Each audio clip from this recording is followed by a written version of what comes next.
I pledge allegiance to the flag of the United States of America and to the republic for which it stands, one nation, under God, indivisible, with liberty and justice for all.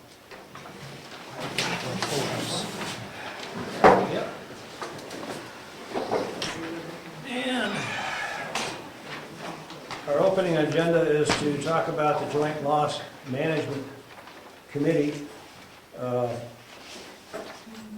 We have done this on a quarterly basis. One of the things I like about it is it brings everybody together, because internally, if we see we have any problems in documents, don't talk about lost deeds, please, or other paperwork internally, communication between the various offices, it's a chance to bring up that subject and talk about it. One of the things that's been going on, among many others, is Lance has been working to hook up our computer system back here for the assessor position for the information on the computer versus looking it up in the books. Right now, you have both systems available, but Lance, if you would just brief everybody on where we're at and what works and how we get it to them. Oh, okay. Well, we've got the computer system set up. Of course, it's like when Bill Gates started his new operating system one time. He was trying it on TV and it didn't work, and I just tried it and it's not working. But that being said, it is connected up to the server with the current information, and I need to work out some things with Avatar as far as how the program is working to get it to print. But we'll have a sheet on the wall where people can just go on up there, type in what the sheet says, log in, type in the coordinates, their map will come up, and then they can go ahead and view the information, and if they need a copy of it, like a regular map like what we have here, then they can push the print button, and it will go to the printer in the room. They pay, what is it, $1 or something, couple, something like that, and then that will print. And what that does is eliminate the books that we have there, the two big volumes of printing and updating, because it's currently always being updated with the database. Whenever there's a new record that's changed in there, it's instantly updated because this computer ties into the system directly. So that it will work well when it's working. So that's pretty much it. Any questions? Yes? Is the print function password protected? No, it's not. So anybody can, now this computer is set up to do one function on that login. So a person would just come in, there's only one icon on the desktop, they click on that icon, and then it does the job. It's not set up to do anything else but just that. So, you know, if somebody is here working and if, you know, like, as we know in all computers, they need to be restarted at times. It's in the closet, and that you just open the door and you'll see the system in there, and they can just be restarted just like we would have to do a lot of times. But I want to try to keep it on to where all somebody has to do is open the drawer, hit the keys a few times, wiggle the mouse, and that will start things up and running. That's possibly why the queue or something with Avatar is not connecting up, because it's been down and it hasn't been restarted. So I've got to work out some bugs as far as how to leave it dormant for a length of time until somebody needs to use it, because you don't want to have to start up the computer each time. You know, so we might have to do some sort of put a UPS or something in there, because if we had a power failure, that would have maybe lost connection somehow. So right now it's just plugged into the wall with a surge protector. So anybody else have any questions? No, people cannot go in there and change any data on the property assessment No, sheets. because they're not logging into the program itself. All it is a lookup type of a system. It is the same system as what we use, but without logging in, they can't do any changes or anything. There's just a lookup type of a setup. It's the same program as what's on your computer in here, and the other computers for just the lookup part of it. Then with this information, when I try tonight, I'm going to call Avatar in the next few days and get that squared away to where it will be working, to where when everybody needs to use it, they can utilize it. So right now, you were talking about having a double system for a while, to where they still will be using the two books. Right, we'll keep the books up for a period of time as well as the computer, Yeah. just in case there are any glitches with the computer until we work it out and it's working smoothly. Right. At which point we can set a date where, after a certain date, then the assessor clerk doesn't have to make new sheets every time. She merely updates the computer, Right. and we'll go from there. And then, of course, the list of names, that's the only book that has to be updated then. And then those coordinates that will go into the computer to get the map.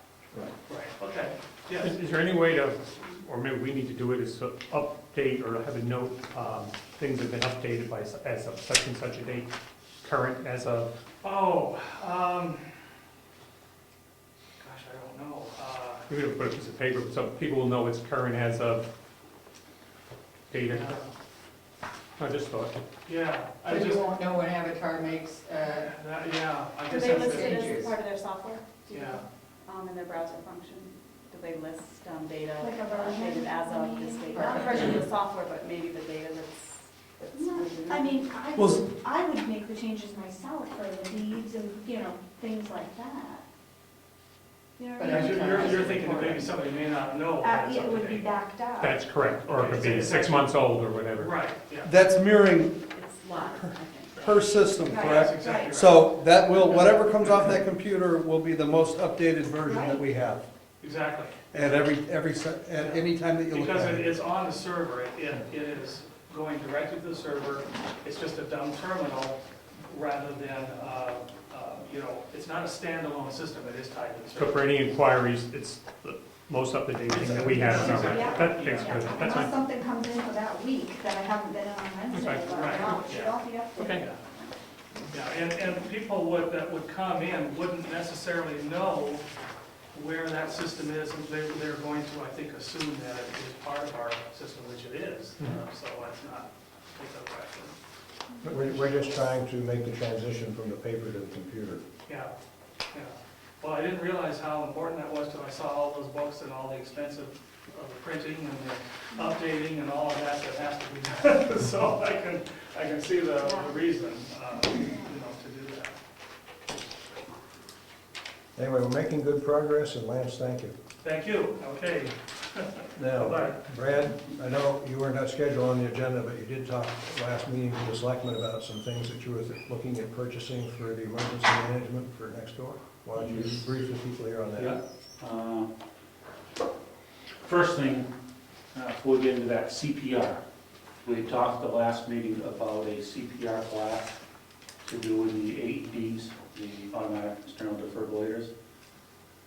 There's not, CPR, if you know it or you don't, there's not a halfway to it. It's a 4-hour class. You do get your card for it. If anybody's interested, or those that are interested, let me know. It will be held on a Saturday. You need to pick a couple of different dates to give to the instructor.